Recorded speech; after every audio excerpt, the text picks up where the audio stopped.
आमच्या हक्काचं लेखन व माय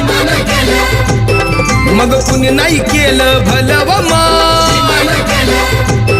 अग दिल्लीचं दालन फुलं व माय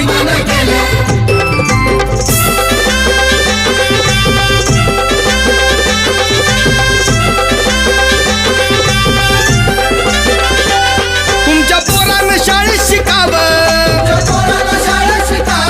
आशाला जारीला मुकावं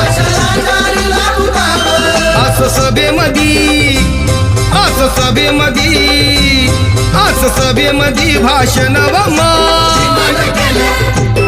मग कुणी नाही केलं भलं व माय अग दिल्लीत